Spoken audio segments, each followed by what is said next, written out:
buka. Apa? Assalamualaikum warahmatullahi wabarakatuh. Saya dari kelompok 5 ingin melakukan observasi tentang potensi desa Gudo, dan saya sekarang ada di Balai Desa Gudo. Dan perkenalkan, nama saya Awang Akhil Zamzami, dan ini teman-teman saya. Saya Yasin Askar Putra, nomor absen 32. Wah, saya Girindra Widi, nomor absen 15. Saya Mordika Kisah Satria Agung, nomor absen 22. Saya Dava Rasid, nomor absen 21. Saya Lara Aji, nomor absen 30. Di belakang itu ada.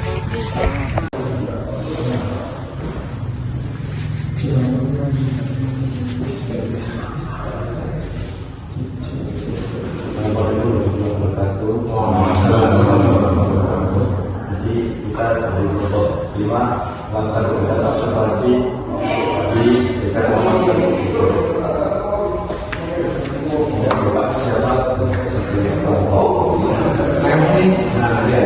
Dari SMK satu negeri Jombang. Nama saya Ahmad Saudin. Saya selaku sekretaris desa Gudo. Dan selamat datang di desa kami. Dengan segala kekurangan ini saya mohon maaf sebelumnya. Pertanyaan pertama, apa saja potensi alam di desa ini yang dapat dikembangkan untuk meningkatkan perekonomian masyarakat? Desa kami letak geografisnya ada di sekitaran yang notabene dengan mata pencaharian masyarakat kami itu sebagai petani, yang kedua itu sebagai pedagang. Jadi desa kami tidak mempunyai potensi wisata yang untuk dikembangkan melalui jalur wisata.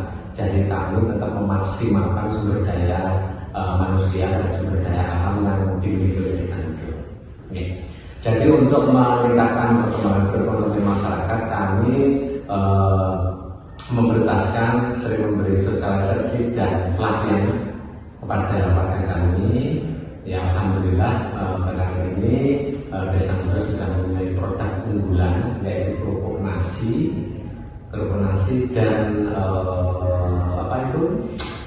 kerupuk usus dan kerupuk nasi yang namanya budi itu mas.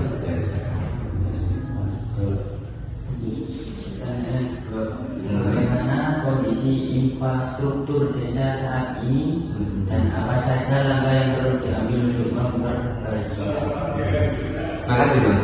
Dalam hal ini kami tetap mengacu pada sumber anggaran yang masuk ke desa kami, yaitu kita mengeluarkan dari anggaran yang kami terima dari dana desa. Dari dana desa itu Permendes melalui Permendes PDBT itu memprioritaskan dari anggaran dana desa itu 20% untuk ketahanan pangan. Nah, kebetulan mayoritas masyarakat kami ini pekerjaannya pertanian, jadi kami harus menggenjot hasil pertanian itu bagaimana bisa meningkat. Dengan demikian, infrastruktur yang kami laksanakan sesuai dengan amanah dari Permendes PDBT untuk ketahanan pangan, kami memprioritaskan untuk pembangunan infrastruktur yaitu TPT, saluran irigasi dan jalan usaha pertanian. Alhamdulillah bahkan belakangan ini bisa dirasakan oleh para petani, sehingga dari hasil penjualannya itu meningkat. Itu pemanfaatan yang dilaksanakan oleh pemerintah desa Gudo untuk memajukan atau meningkatkan hasil pertanian.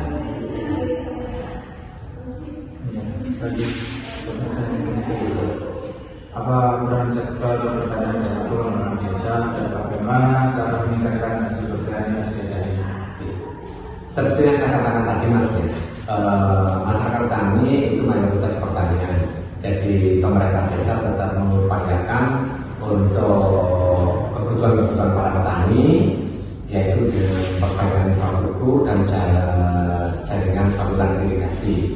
sehingga para petani waktu membutuhkan di musim kemarau itu membutuhkan air tidak menjadi kendala, dan di dalam musim hujan petani bisa istilahnya petani kalau mengatakan itu bisa membuahkan air itu, jadi tanamannya itu bisa tumbuh dan berkembang dengan baik sehingga di hasil panennya nanti bisa.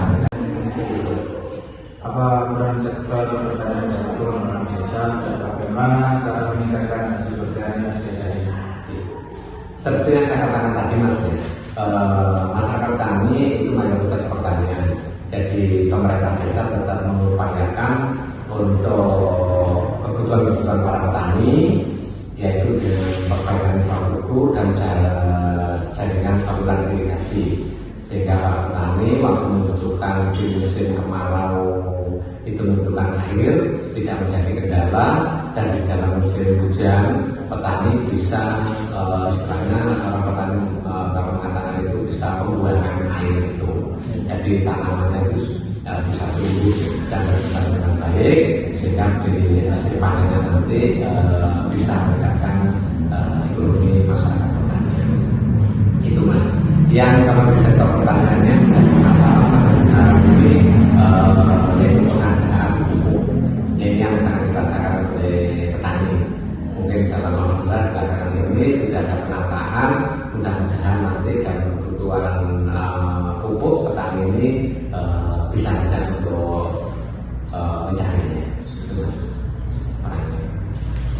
Untuk pertanyaan Bapak, Ya. apakah desa ini memiliki potensi pariwisata yang belum tergali? Jika iya, bagaimana cara mengembangkan sektor pariwisata? Dari awal tadi saya sudah katakan Mas ya, desa Ludo ini letak geografisnya yang seperti ini dan tidak mempunyai tempat wisata yang digali.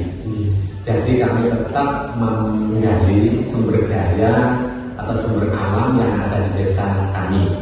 Kebetulan desa kami ini BUMDesnya itu bisa berjalan sehat. Jadi kami arahkan untuk destinasi wisata ini melalui BUMDes. Nah, kebetulan BUMDes ini bergerak di bidang penyewaan lapak yang akan menggandeng beberapa unit usahanya, juga berkolaborasi dengan Kobuan. Jadi alhamdulillah BUMDes kami untuk menopang perekonomian masyarakat ini juga bisa membantu dan bisa menghasilkan PAD bagi desa kami. Jadi setiap tahun BUMDes yang ada di desa kami ini bisa sumbangsih pendapatan asli desa ke desa. Itu Mas. Pertanyaan selanjutnya, bagaimana desa ini dapat memanfaatkan teknologi untuk mendukung pembangunan dan pengembangan ekonomi lokal? Oke. Jadi sekali lagi dalam hal tentang teknologi, karena desa ini juga pernah melakukan pelatihan-pelatihan, juga melalui dari beberapa universitas yang melaksanakan praktek kerja lapangan desa kami, dan itu sangat kami manfaatkan untuk memberi pelatihan-pelatihan kepada masyarakat kami. Gitu ya. Yang belakangan ini kemungkinan karena era digital ya, untuk pemerintah desa ini tetap mengikuti perkembangan zaman. Kami manfaatkan nanti dari sistem informasi sesuai dengan program pemerintah daerah Kabupaten Jombang. Nanti semua pelayanan masyarakat itu melalui digitalisasi. Ya. Nah, alhamdulillah desa kami di tahun 2024 ini terpilih menjadi desa Smart Village yang nanti bisa mengembangkan potensi-potensi di desa kami melalui publikasi informasi, melalui digitalisasi. Ya alhamdulillah Mas, mungkin nanti dalam waktu dekat semua peralatan yang fasilitasi yang dibantu oleh Permendagri akan dipenuhi untuk desa kami melalui digitalisasi itu.